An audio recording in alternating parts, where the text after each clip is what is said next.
Bonjour et bravo déjà pour l'effort. Vous avez choisi d'assister à une activité d'apprentissage à distance en méthodologie de recherche à l'attention non exclusive des étudiants cadres de santé en PromSoc. Bienvenue dans mon bureau. Il est temps de commencer le cours, de le poursuivre en tout cas. Ici, vous êtes dans une série de 6 épisodes qui se portent sur 5 méthodes. Nous sommes à la deuxième méthode, la balise Kappa, qui se prénomme plus facilement méthode historique. Cette méthode historique, comme vous pouvez le voir sur notre continuum, se place à peu près au milieu. C'est pas très important. Vous allez voir que l'histoire fluctue un tout petit peu entre les deux. Et nous allons, comme à chaque fois, présenter cette méthode, présenter ses principes, le statut de l'hypothèse, les étapes importantes et un certain nombre de points de différence qui nous amèneront à ce deuxième épisode, puisque le premier avait été intitulé Zéro, il posait un tout petit peu le décor. Passons donc à l'étude de cette méthode historique, sur laquelle assez peu d'ouvrages, méthodologiques en tout cas, existent. Pourquoi? Eh bien parce que l'histoire nous renvoie à notre conception du temps, notre rapport au temps et quelque part aussi à la philosophie, ça veut dire le sens que nous accordons aux choses, au monde et au temps qui passe quelque part. Donc très idéologique, mais c'est pas pour autant que les autres méthodes n'ont pas un certain statut idéologique, mais je pourrais même enfoncer un clou en disant que le temps et donc l'histoire a une dimension politique non négligeable. La preuve, c'est qu'on s'y intéresse depuis très longtemps, de différentes manières, et nous allons insister bien entendu sur cette conception du temps qui est entre autres donnée certes par l'histoire, mais par l'histoire déterminée, oula, le mot fait peur, déterminée par certaines conceptions idéologiques, politiques, des grands hommes, bien entendu, on va le souligner. Donc, caractéristique première, principale, donc deuxième sens du mot premier au passage, c'est la méthode historique nous renvoie à la conception du temps. Prenons, pour bien faire comprendre cette idée-là, la simple amplitude de temps que nous choisirons pour étudier le même phénomène va inévitablement nous donner notre conception du temps, ça veut dire hier, aujourd'hui, demain. Voilà déjà un élément non négligeable de préciser notre rapport au temps, notre rapport aux choses, notre rapport à la vie nous est quelque part suggéré ou imposé par la méthode ici historique pour laquelle nous allons choisir. Je vous rappelle que dans le cas de figure de votre mésovie, vous devez y passer quoi qu'il en passe. Alors l'histoire, elle a fait partie inévitablement de votre formation, sans probablement insister sur cette dimension idéologique que je viens de rappeler. C'est néanmoins un élément non négligeable. Je vous disais, l'histoire, elle est aussi vieille que l'histoire de l'humanité, c'est le cas de le dire. Autrement dit, depuis très longtemps, l'homme s'intéresse à son histoire, ou plus exactement, je le répéterai ce mot-là plusieurs fois, les traces qu'il laisse de son passage, temporellement marqué, bien entendu. Hérodote, vieux grec au même rang que Platon, Aristote, Héraclite et compagnie, nous les avons pas tous étudiés dans le temps, mais nous pourrions le faire, c'est pas le propre de ce genre de cours de méthodologie, parlait déjà que l'histoire devait faire son devoir de mémoire, comme s'il y avait une sorte de prérogative aux hommes de laisser mémoire, laisser des traces qui font mémoire de leur passage sur Terre, de l'empreinte qu'ils y ont laissée, chacun à leur manière, bien entendu. Remarquez quand même la proximité sémantique et bien plus que ça, symbolique, je dirais, que l'épreuve intégrée, antérieurement appelée travail de fin d'études, s'appelle dans certaines autres études mémoire, même si vous pouvez requérir le terme, puisque j'espère que votre épreuve intégrée fera mémoire pour vous, pour moi, pour le groupe auquel vous appartenez et plus exactement le métier auquel vous faites. Donc vous avez quelque part compris que cette emprise historique que va nous donner la méthode historique va inévitablement solliciter notre propre représentation de l'histoire. Le hier, aujourd'hui, demain évoqué juste avant, et inévitablement nous avons reçu, tous, vous comme moi probablement, reçu une certaine conception de l'histoire où la chronologie avait une sorte d'importance. Tout le monde connaît ce à quoi correspond cette date 1515. Un certain nombre d'entre vous me répondront la bataille de Marignan, sans savoir si Marignan c'est un lieu, si c'est le nom d'un personnage, d'un roi, enfin bref, on ne sait pas trop. Enfin, si vous cherchez un peu, vous allez trouver bien entendu. On pourrait s'amuser même en demandant et 1516, alors 1516, premier anniversaire de la bataille de Marignan. On va quand même souligner qu'au-delà de la chronologie, il y a autre chose. Ça veut dire que la chronologie, ou plus exactement celle que vous allez donner à votre histoire, celle que vous allez donner à la méthode historique, celle que vous donnez à un événement que vous voulez raconter, quand on va vraiment étudier cet élément chronologique, il révèle néanmoins un certain nombre d'aspects. On le voit très bien, y compris dans les études plus policières, on va dire, les enquêtes policières, j'aurais dû dire. On voit aussi derrière la chronologie que l'histoire, puisque je parlais de traces tout à l'heure, va s'intéresser aux sources et à une approche plus ou moins critique, vous avez vu la nuance que j'instaure, plus ou moins critique de ces sources-là. Je pourrais donc déjà dire que dans votre démarche conceptuelle, au moment où vous faites un petit peu le point sur l'état de vos connaissances et l'état des connaissances du monde sur telle ou telle notion, par exemple, vous approchez de manière historique les sources. Nous l'avons fait en psychosociologie, vous l'avez probablement fait dans d'autres cours et pas seulement dans cette formation aussi. Donc l'histoire a quelque part une vertu quelque part multi, voire interdisciplinaire, ça veut dire qu'on peut taper de l'histoire un tout petit peu partout.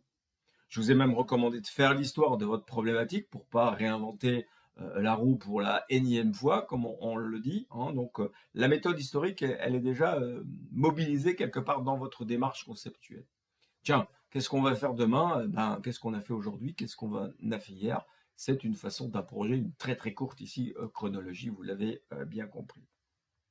Je reviens sur cette dimension de la chronologie, de 1515, de l'histoire telle que vous avez dû l'apprendre, et vous savez que les notions historiques peuvent être négligées. Alors qu'est-ce qu'il faut retenir? L'année, ou plus exactement le siècle, ou plus exactement l'ère historique, ou au contraire la date, le jour, l'heure de la Révolution française, pour prendre un exemple que nous avons utilisé. Mais voilà, rien que le simple fait de prendre cette unité de mesure, on a parlé d'intervalle d'ailleurs en statistique, c'est déjà donner une empreinte, une dimension particulière à la chronologie.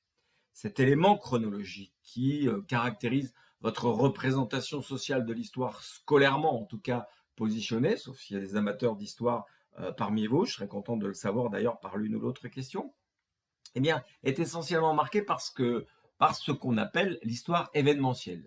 Les événements structurent l'histoire et ces événements sont surtout le fruit de l'humeur des grands. Alors, ce qu'on appelle les grands, alors cette phrase n'est pas de moi, hein, elle est d'un brillant historien, Brodel pour le citer, bien entendu. Hein. Cette humeur des grands, elle va donc être la preuve que les grands, les dirigeants, les gouvernants, les grands chefs, présidents, démocrates ou pas d'ailleurs, utilisent l'histoire pour quelque part dicter une certaine chronologie et donc dicter une certaine idéologie derrière celle-là. Hein. On retrouve ça un tout petit peu partout, il suffit de consulter les manuels d'histoire.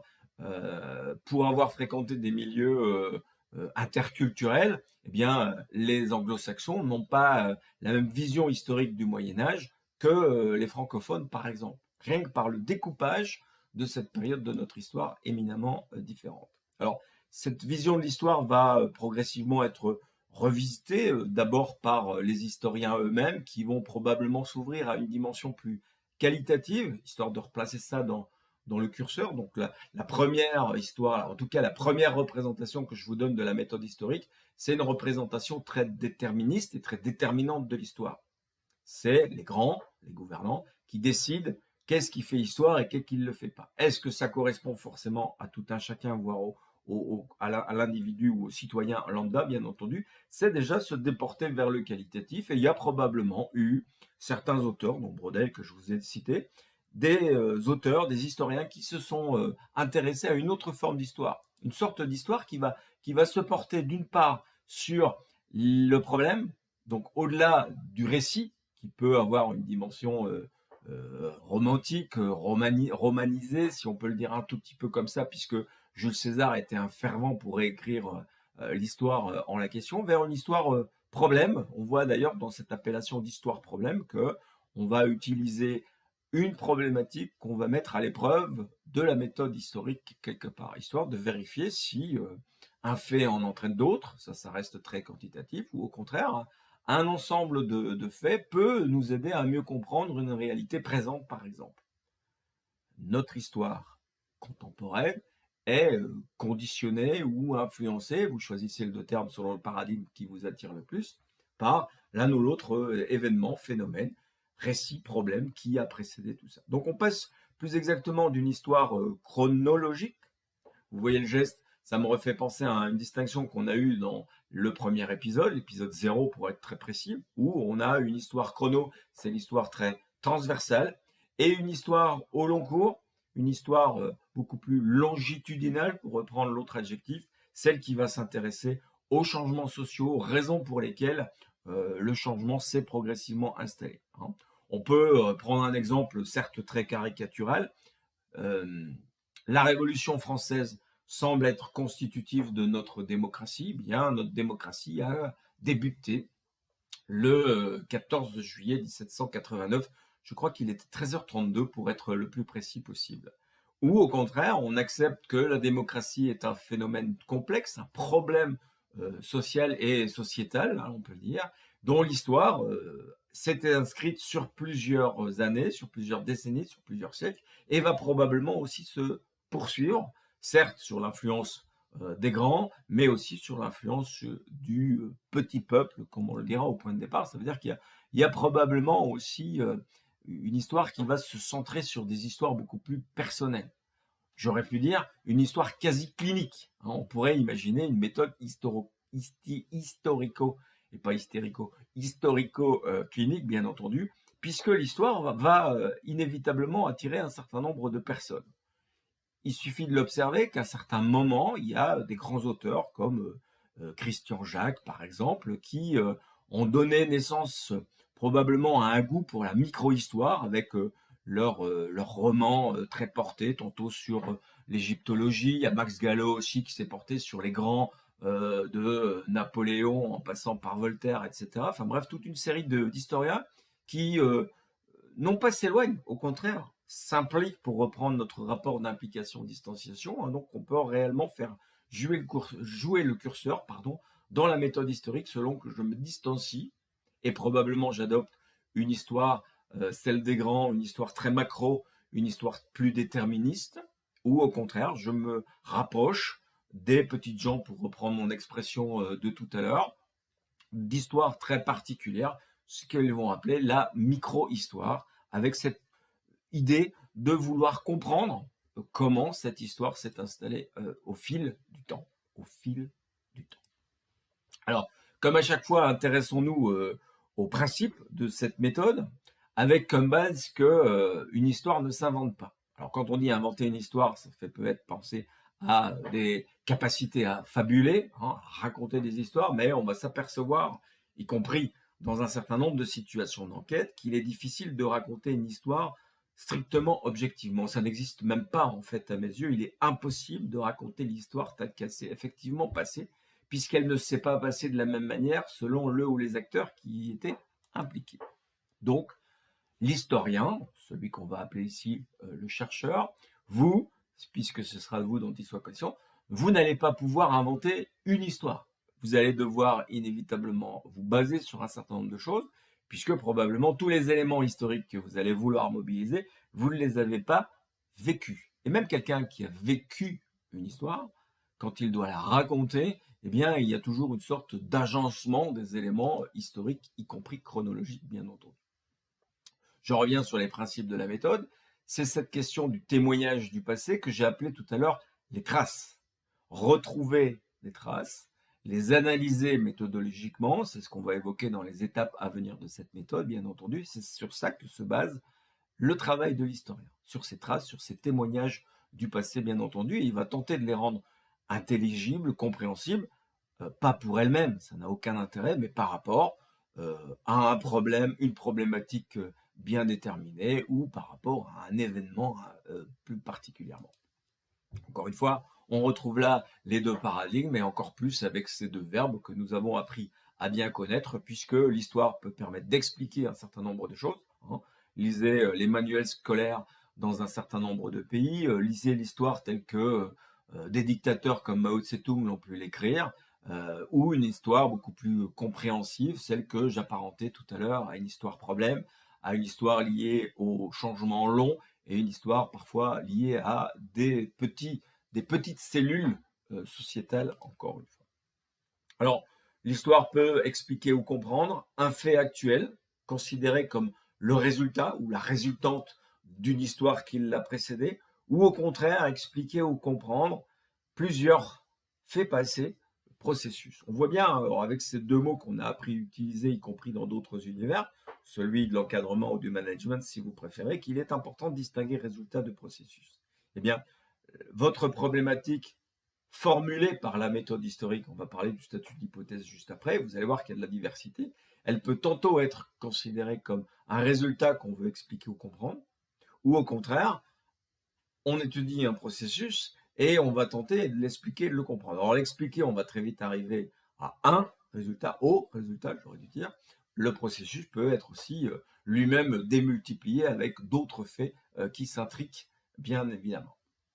Alors, quelques notions particulières de cette méthode historique, c'est celle d'invariant, je rajoute tout de suite théorique. Alors, un invariant, on va inévitablement retrouver ce mot-là, ils vont être plus pratiques, j'aurais pu dire expérimentaux dans une méthode, je viens d'ailleurs de donner son adjectif aussi. Un invariant théorique, pourquoi ces invariants sont-ils théoriques? Parce que, et c'est encore noté tout là-haut, mais l'histoire, vous ne pouvez pas la refaire, vous ne pouvez pas la réexpérimenter, si je peux reprendre le mot bien entendu.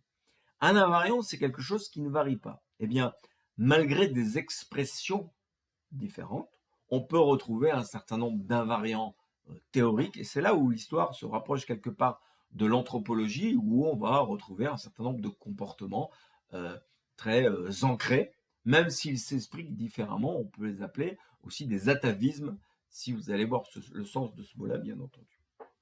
Autre notion singulière de la méthode historique, des covariations fonctionnelles. Vous voyez bien que selon le type de mot qu'on choisit, on tire un peu plus vers la méthode différentielle ou vers une méthode encore plus quantitative, la méthode expérimentale. Qu'est-ce qu'une covariation fonctionnelle?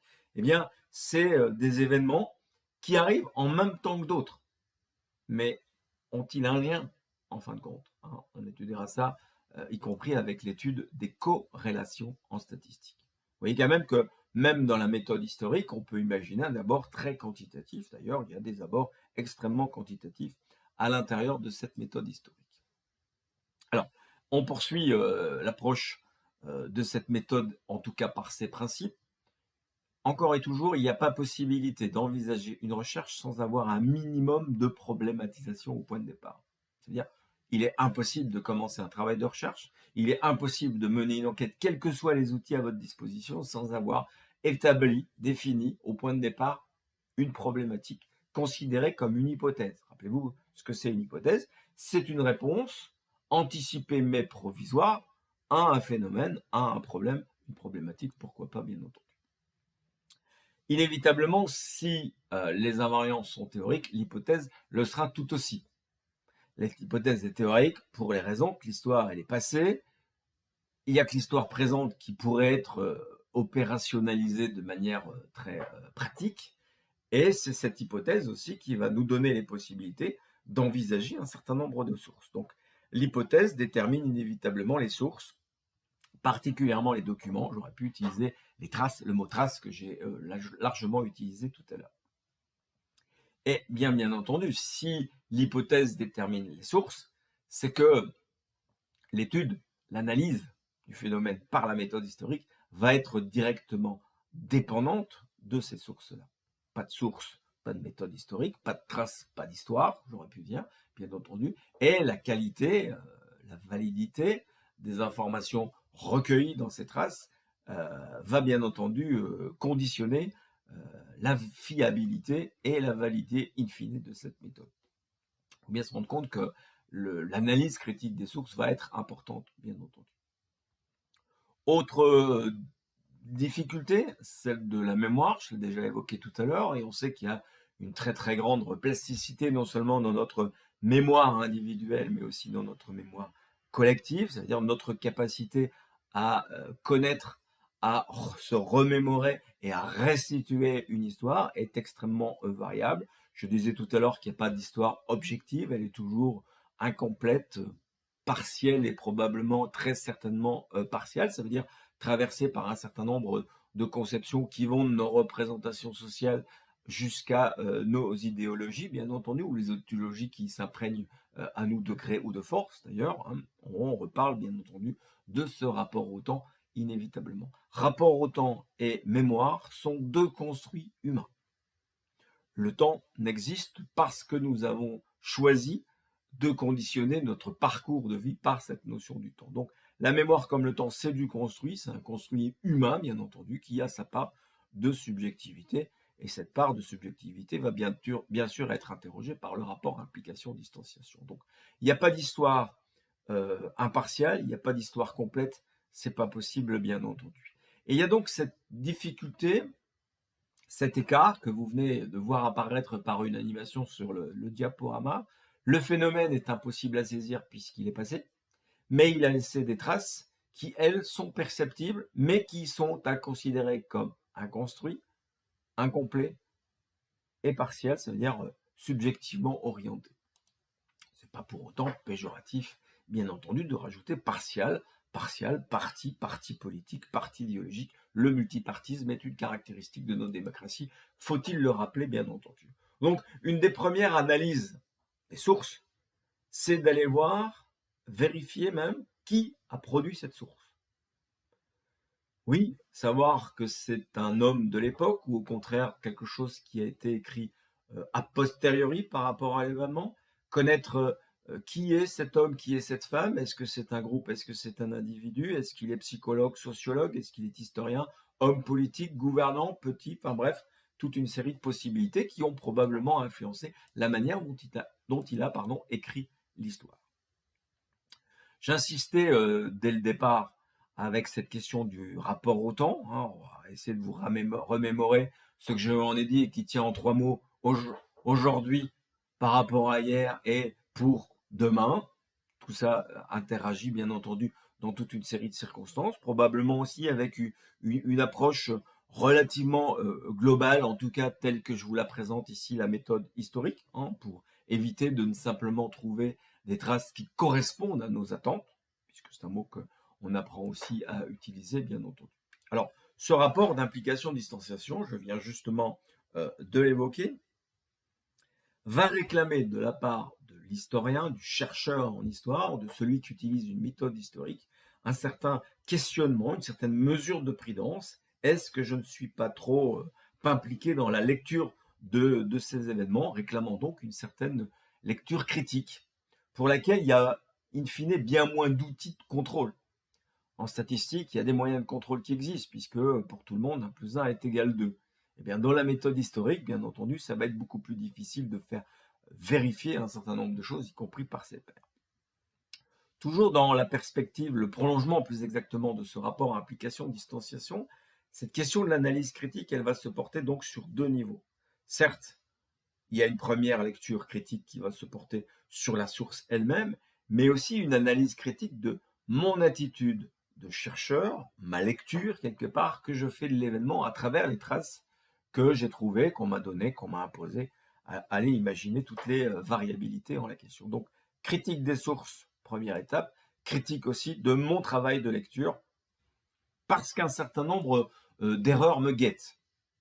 Particulièrement, j'aurais pu appeler ça des biais, mais c'est un peu plus encore que des biais, puisqu'un biais peut parfois avoir un côté positif. Ici, dans les 2 cas, ce sont des erreurs. Ça veut dire que chaque fois, elles vont agir à contrario de votre démarche, fût-elle méthodologique. Si elle est de cet ordre-là, elle est forcément assez peu méthodologique, bien entendu. Alors, l'anachronisme va quelque part, comme le volontarisme, renforcer le caractère partiel et partiel de la mémoire, comme je le disais tout à l'heure. Alors, l'anachronisme, c'est raisonner, tenter d'expliquer ou de comprendre ce qui s'est passé hier avec les notions du jour, contemporaines. Ben, oui, ça peut avoir un certain sens, mais ce n'est pas suffisamment rigoureux sur le plan historique en tout cas. Le volontarisme, et parfois les deux peuvent se cumuler, bien entendu, c'est l'énergie qu'on va vouloir donner pour donner raison à l'hypothèse en utilisant l'histoire pour. Le meilleur endroit où il y a du volontarisme, c'est bien entendu dans l'histoire idéologique, partisane. Je parlais de l'humeur des grands tout à l'heure. un certain nombre de grands dictateurs, de grands gouvernants ont utilisé ce volontarisme-là, pardon, pour parvenir à leur fin, ou en tout cas pour établir leur autorité.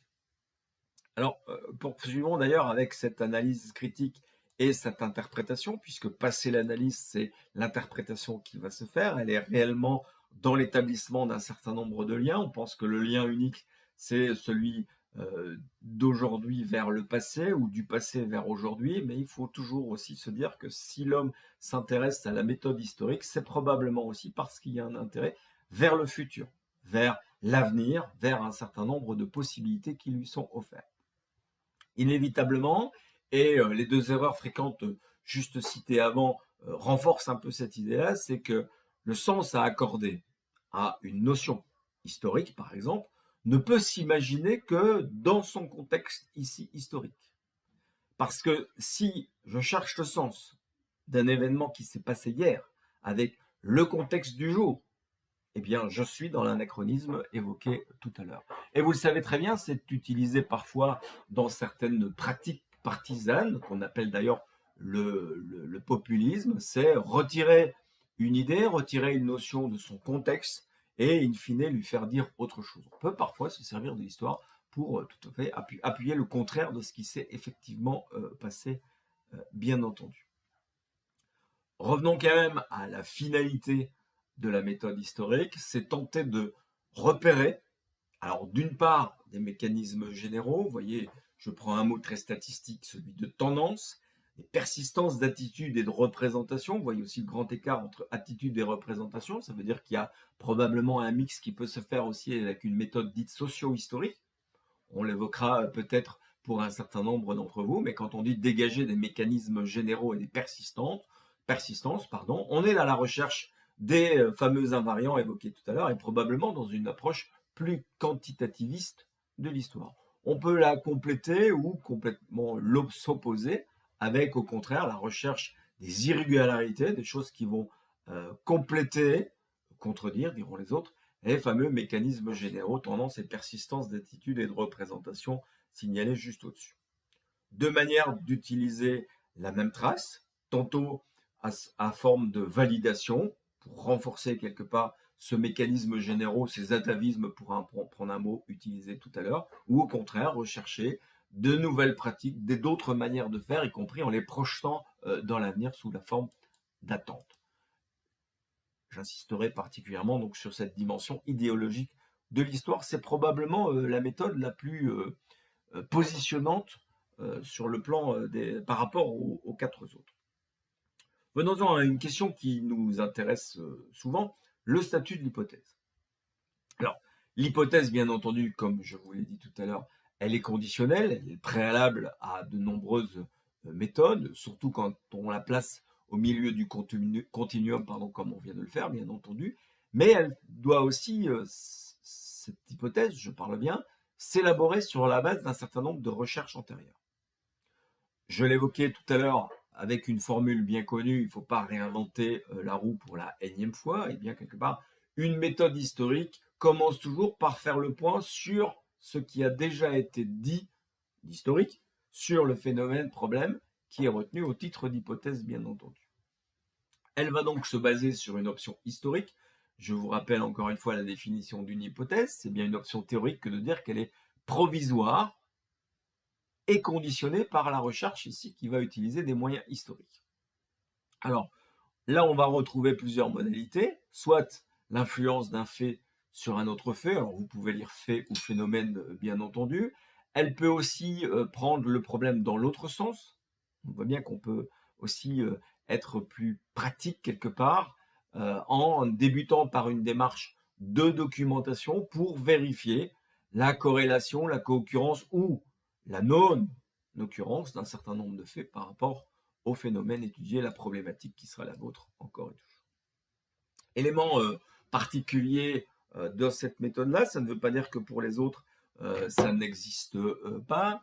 Nous allons considérer un certain nombre d'outils propres, ou presque, à la méthode historique. Alors, vous allez voir que, inévitablement, vous les avez déjà mobilisés, j'en ai déjà parlé, et la base même de la méthode historique, ce que j'ai appelé tout à l'heure les traces les plus on va dire, fiable en méthode de recherche dite ici historique, c'est le document, la documentation, hein.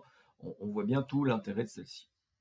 Alors, la notion de document en histoire est une notion relativement importante. C'est bien entendu des textes, quelle que soit leur origine, publique, privée, quelle que soit la discipline qui l'a écrit, que ce soit aussi des correspondances, des dessins, enfin bref, tout ce qui utilise un moyen de transmission basé sur un matériau qui peut être transmis de génération en génération, si je peux le dire ainsi.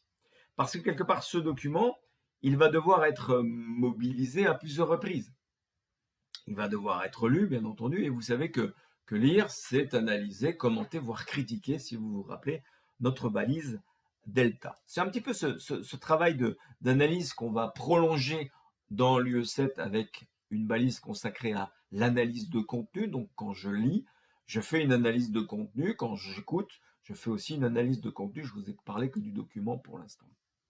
Le commentaire historique, ou en tout cas le commentaire tel qu'on le place dans une méthode historique, qui se fait quasiment à chaque étape de découverte et donc de lecture d'un document, c'est établir ce lien contextuel. Je vous rappelle l'importance de relier le sens à un contexte qui va permettre l'interprétation. Donc ici, on replace les trois mots dans l'ordre quelque part du processus de la méthode historique: un contenu, un contexte, une interprétation.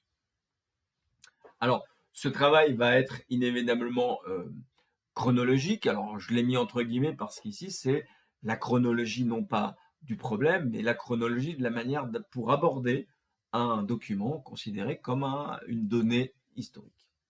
Première étape, l'identification d'un document. Deuxième étape, son analyse.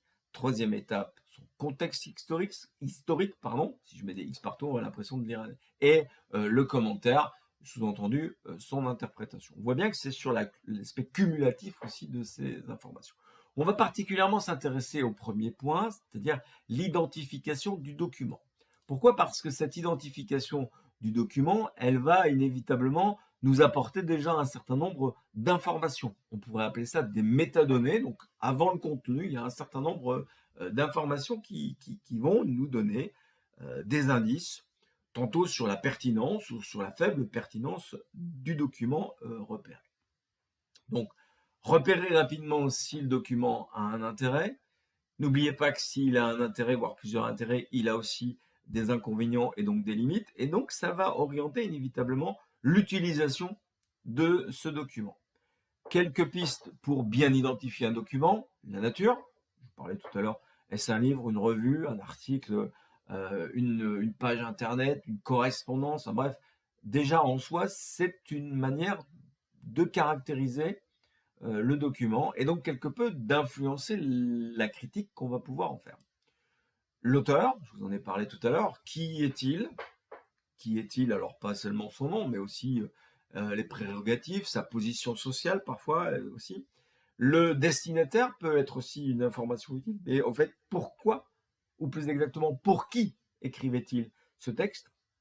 Alors c'est très, très clair dans les correspondances. Vous savez que pour certains auteurs, on a publié leurs correspondances qui ont permis parfois de mieux comprendre leurs notions théoriques. D'ailleurs, de la correspondance entre un professeur et ses étudiants, ça existe aussi. Et le destinateur, inévitablement, je n'écris pas la même chose de la même manière selon que je m'adresse à l'un ou l'autre d'entre vous, ou selon que je m'adresse à un de mes collègues enseignants ou dans un tout autre contexte. C'est-à-dire que là, on n'est pas encore dans le contexte du phénomène, on est plus dans le contexte d'écriture de la trace du document ici. Date d'élaboration et d'édition. Bon exemple pour faire comprendre ceci, c'est vous rappelez toute l'importance d'une bibliographie, du référencement de vos ressources, comme on dirait en méthode historique, en même méthode journalistique. Il y a un certain nombre de rapprochements qui peuvent être envisagés. Date d'élaboration, date d'édition, on connaît mieux ça quand on parle de texte législatif.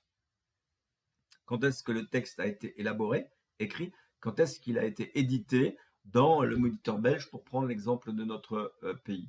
Pourquoi? Parce que tout simplement, même pour un certain nombre de lois, d'arrêtés royaux par exemple, considérer l'écart qui existe entre la date d'élaboration et la date d'édition, c'est en soi une information qui peut avoir un intérêt et qui doit donc être analysée, voire critiquée. Qu'est-ce que la datation? Eh bien, c'est quand on ne connaît pas la date effective, tant de l'élaboration que de l'édition. Il y a comme ça des ouvrages. On parlera de Darwin, par exemple, dans la méthode différentielle. Eh bien, c'est assez curieux parfois de constater, excusez ces étudiants qui me posent des questions pendant que j'enregistre une vidéo, je les en remercie d'ailleurs, c'est que quand on s'aperçoit le moment où il a écrit de l'origine des espèces et le moment où il a été publié, un certain nombre d'années se sont passées probablement que ça conditionne aussi le document. Et vous pouvez aussi avoir un autre aspect pour bien comprendre ça. D'ailleurs, c'est une exigence de la balise bêta dans la présentation de votre bibliographie générale, l'édition d'un livre. Est-ce la troisième, est-ce la première, est-ce la cinquième, la cinquantième, probablement. Et un certain nombre de choses ont probablement été modifiées. Parfois, ça se voit de manière très très évidente, bien entendu. Alors, dès qu'on parle de temps, il faut aussi parler de l'espace. Ça veut dire quel est le lieu concerné, évoqué dans la trace, hein, puisqu'il y a toujours un certain nombre d'informations spatio-temporelles, je pourrais le dire. Donc, le temps et l'espace se suivent très très bien dans ces éléments qui permettent une identification du document. Et déjà un peu plus dans l'ordre du contexte, donc un point à venir, quelles ont été les circonstances qui ont élaboré le travail. Prenons un exemple dans la correspondance. Vous aurez à écrire une correspondance pour trouver un stage, et bien vous allez élaborer vous-même ces circonstances en disant que vous êtes en formation et qu'il vous faut présenter un stage. Parfois un titre peut être aussi une information utile puisque c'est une manière de résumer. J'aurais pu rajouter l'abstract dans les revues, les quatrièmes de couverture pour les livres, enfin bref, un certain nombre d'informations qui vous ont déjà été proposées, entre autres dans la balise Delta. L'ai-je déjà évoqué dans cette vidéo? Oui, bien sûr. Le travail sur le document donc passe par une première phase, vous avez vu, non négligeable, et donc à ne pas négliger d'identification du document, parce qu'elle apporte déjà un certain nombre d'indices, mais après, on va bien entendu aller beaucoup plus loin par l'analyse proprement dite du contenu de ce document, pour tenter de repérer un certain nombre d'indices en lien avec le contexte, bien entendu, ça c'est extrêmement important. Et ça c'est parfois une difficulté, par rapport au vocabulaire, par rapport à la terminologie utilisée, qui est en soi une indication. Donc, cet effet contextualisant est quelque part l'élément clé de la méthode historique. Ici, dans le travail du document, il ne peut être négligé sous peine d'anachronisme ou de volontarisme, l'ai-je déjà dit, bien entendu. Le dernier point, c'est bien entendu le commentaire, là où quelque part vous êtes dans une position beaucoup plus interprétative. Donc, on retrouve des éléments identifiés, analysés, décrire le contexte et enfin commenter. Et ce commentaire ne se fait pas comme ça à la légère, il se fait toujours en lien avec l'hypothèse, autrement dit, la problématique. On découvre par cette méthode historique que pour votre démarche conceptuelle, elle apporte un certain nombre d'éclaircissements, ou renforce un certain nombre de choses. Alors, il faut savoir que le document ne va pas être unique. On y envisage de manière extrêmement caduque que la méthode historique, ça soit sur un et un seul document. Ça sent un petit peu l'unilatéralisme, voire même un peu plus que ça, hein, donc la monopensée. C'est pas vraiment le but, ou en tout cas le sens avec lequel je vous propose cette méthode historique. Donc, une multitude de documents, n'oubliez pas de les diversifier dans leurs origines, et que ça se retrouve dans cette identification multipartisme, partite, pardon, si je le dis mieux, c'est mieux. Donc, cette analyse et ce commentaire, donc les deux derniers points, vont aussi se faire de manière transversale à tous les documents, y compris dans la contradiction, puisque je vous rappelle que deux sources contradictoires sur un même événement, pour l'historien, c'est du complément, on va dire, puisqu'il a un deuxième regard, un autre regard, et au plus il y aura de regard, au plus on s'approche de cette vision globale de l'histoire qui est quand même rarement obtenue, on s'imagine bien. Deuxième outil de recueil des données, mais forcément de moindre qualité, de moindre fiabilité surtout, c'est les entretiens. Alors, l'entretien peut parfois venir compléter, c'est bien dans ce sens-là que je l'ai mis en deuxième position. C'est assez difficile d'imaginer une méthode historique qui ne se baserait que sur des entretiens. Les entretiens vont souvent servir de support pour corroborer quelque part un document, le renforcer ou le déforcer, bien entendu, N'oublions pas non plus que l'entretien nécessite une source orale, ça vous l'avez deviné, la remémorisation, ce qui va bien entendu poser un certain nombre de difficultés et avoir une dimension probablement encore plus partiale, avec une distance beaucoup plus réduite, une forme d'application plus importante. Donc, usage très très relatif, voire même facultatif. Vous pouvez aisément envisager pour la méthode historique le recours exclusif à un certain nombre de documents, je vous rappelle, le plus diversifié possible, et une forme de diversification à ne pas oublier, c'est la contradiction ou l'antithèse, si vous préférez. Point suivant, j'ai déjà affiché la première étape, vous la connaissez maintenant depuis une première méthode. Définir une question de recherche qui va inévitablement avoir une dimension historique. C'est sûr que le mot évolution signale l'intérêt pour l'histoire, pour la chronologie, pour un processus, ou pour le résultat et l'expliquer ou le comprendre par un processus qui l'a déterminé, qui l'a prédéterminé, pour insister. Alors attention avec le mot évolution, puisque le mot même évolution signale déjà qu'il y a même un certain jugement, une prise de position. Je vous parlais d'idéologie tout à l'heure, puisque évolution et involution ne veulent pas dire la même chose. Et l'évolution pour l'un est parfois une involution pour les autres. Ceci étant dit, l'hypothèse va nécessiter un certain nombre d'éléments de construction. Je vous ai dit tout à l'heure, sur base des études antérieures, sur base d'une ou de plusieurs théories de référence, y compris liées à des paradigmes. Vous l'avez entendu dans l'introduction de cette méthode, eh bien, il y a deux options qui se complètent parfois, mais qui sont difficilement envisageables d'un seul tenant. Donc, je ne vous encourage pas à faire de l'histoire et quantitative et qualitative. Ça risque d'être un peu le mauvais mélange quelque part. Poursuivons avec la troisième étape, le dispositif de recherche. Vous voyez comme d'une méthode à une autre où les mêmes questionnements se retrouvent avec forcément des adaptations. Ici, comme le temps est un élément non négligeable, eh bien, déterminer la période d'observation, déterminer quelque part la ligne du temps, quand est-ce que je commence mon observation, quand est-ce que je la termine, va forcément avoir une lourde influence sur le dispositif de recherche comme sur la récolte des documents. Inévitablement, dans ce dispositif de recherche, on va tenter de rassembler les éléments, les faits, les phénomènes qui ont participé directement ou indirectement, qui ont influencé le fait choisi, la problématique quelque part. On voit bien par là que définir des dates clés, c'est pas forcément utile. On peut très bien partir avec une amplitude relativement souple et en fonction des éléments qu'on y retrouve, on peut progressivement cibler, recentrer quelque part son hypothèse et donc quelque part réduire la période d'observation. Deux façons de concevoir l'histoire, on l'a bien souligné tout à l'heure, avec cette notion de transversalité ou au contraire de longitudinalité de la méthode historique.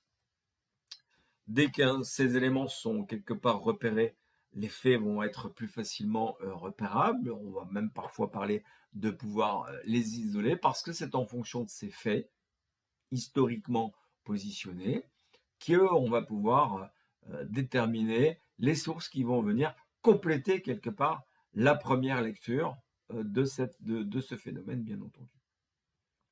Dès que je sais le type de document qui m'intéresse, et ils peuvent être diversifiés, je n'ai de cesse que de le répéter, il faut bien sûr repérer, retrouver les endroits de leur conservation. Alors on peut penser bien entendu aux bibliothèques, on peut penser à cette bibliothèque qui est ouverte 7 jours sur 7, 24 heures sur 24, qu'on appelle le web ou Internet, bien entendu. Mais il y a aussi d'autres aspects qui peuvent être intéressants, puisque si la source c'est le dossier patient, dossier médical, déjà vous voyez que le titre du document peut avoir une influence sur son contenu et donc sur l'analyse que vous allez en faire liée au contexte historique de l'utilisation de ces deux mots-là. Leur lieu de conservation, bien entendu, va être aussi différent selon le type de document retenu. Il y aura bien entendu nécessité de les rassembler pour après pratiquer la démarche d'analyse telle qu'on l'a présentée juste après, ça veut dire juste avant, identifier, analyser, contextualiser et commenter, voire critiquer ces sources. Donc, La collecte, ceci fait, nous allons donc pouvoir faire ce travail de traitement des données que j'ai évoqué, donc commenter, comparer en vue d'émettre des hypothèses interprétatives. En ça ressemble un tout petit peu à la méthode clinique. N'oubliez pas, la méthode historique est pile au milieu des continuums, donc elle va un petit peu pêcher à gauche et à droite. Je vous parlais même de multi-interdisciplinarité tout à l'heure. Donc, qu'est-ce à nouveau qu'une hypothèse interprétative? Eh bien, au fur et à mesure des lectures des différentes sources qui viennent quelque part alimenter mon questionnement historique, j'émets, moi chercheur, un certain nombre d'hypothèses interprétatives. Des questions, quelque part, qui sont à charge de vérification ou pas. Justement, dans cette démarche de vérification ou pas, ai-je dit, c'est pas parce que 2, 3, 10, 15 sources différentes sont d'accord qu'il y a nécessairement vérité. C'est un problème qui intéresse assez peu l'historien de savoir s'il y a vérité ou mensonge, puisque accord ou désaccord, c'est pas le problème de l'historien, c'est simplement d'avoir plusieurs observations, plusieurs traces, plusieurs mémoires du même événement qui vont lui donner une approche plus globale du phénomène qu'il a décidé d'étudier, bien entendu. C'est le bon moment pour rappeler une fois de plus que les faits ne sont plus accessibles puisqu'ils sont révolus, passés si vous préférez, et donc il ne reste que des perceptions, des représentations, et qui ont été quelque part modifiées, partialisées, si je peux reprendre ce terme qui n'existe pas vraiment, mais qui ont été quelque part subjectivées par celui qui va les restituer, tantôt dans un livre, tantôt dans une revue, tantôt dans une correspondance, enfin bref, tous ces documents qu'on a pu évoquer précédemment, bien entendu. Tous ces éléments ont quelque part le même statut pour l'historien. Ça veut dire qu'il ne va pas considérer comme prééminent une source prestigieuse par rapport à une autre source. Elles sont toutes complémentaires, ou en tout cas, il va tenter de les mettre en complémentarité autour du même phénomène, du même fait historique étudié qu'il cherche à expliquer ou à comprendre. C'est-à-dire que c'est cette idée de confronter tous ces indices, au point de départ, les confronter de la même manière à l'hypothèse, autrement dit à la problématique. L'intérêt, in fine, c'est de reproblématiser, on va dire. Ça veut dire, au fur et à mesure de mes lectures, j'ai émis un certain nombre d'hypothèses interprétatives. Elles m'amènent inévitablement à reformuler une problématique parce que un certain nombre d'éléments ont pu être éclaircis, ou en tout cas mieux compris. D'autres vont au contraire rester plus hypothétiques et donc vont être sujets à discussion. On retrouve bien donc dans cette méthode une place importante, non négligeable à la critique, et je dis x2, à la critique de chaque document, à la critique de tous les documents mis autour de cette problématique, mais aussi du travail de lecture, d'analyse et d'interprétation que l'historien va pouvoir faire de ces différentes sources, bien entendu. Nous arrivons donc à la conclusion.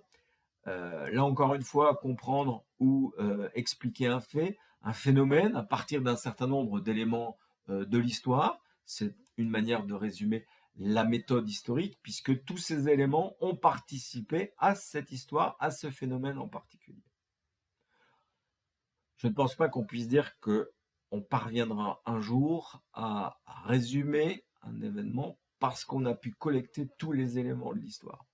Encore une fois, chaque élément historique, sociologique, psychologique, anthropologique va avoir son petit point de vue à amener dans l'élaboration de ce phénomène et dans la lecture qu'il va en faire a posteriori, puisque l'histoire se poste d'emblée a posteriori. Ce dispositif de recherche s'élabore avec le choix des périodes, de la période chronologique si vous préférez évoqué tout à l'heure, et donc le type de source à étudier. Donc on est largement conditionné dans cette méthode par le temps, qu'on peut plus ou moins choisir, alors pas arbitrairement, mais que vous allez être capable d'argumenter. J'ai choisi telle période parce qu'elle me semble significative de ceci, significative de cela, et c'est ce que je veux mettre en évidence, et tout ça m'amène à un certain nombre de types de sources, quitte à en négliger d'autres. Si vous les négligez d'autres, ça veut dire que vous les avez consulter, que vous allez pouvoir dire pourquoi vous les avez abandonnées au bénéfice de celles que vous avez conservées. La méthode historique, c'est bien tenter d'interpréter un phénomène par les faits historiques ou un fait historique par d'autres faits historiques qui l'ont précédé. nos métiers du soin en regorge. Je pense que vous allez voir laisser un certain nombre de références bibliographiques, non seulement à la fin de cette méthode, mais également dans le cours de sociologie que nous avons eu en première année. Cette conclusion termine donc l'épisode 2 qui s'intéressait à la méthode historique. Je vous dis à très bientôt pour la suite de ces méthodes et je suis dans l'attente de vos questions et de vos commentaires. Bon travail!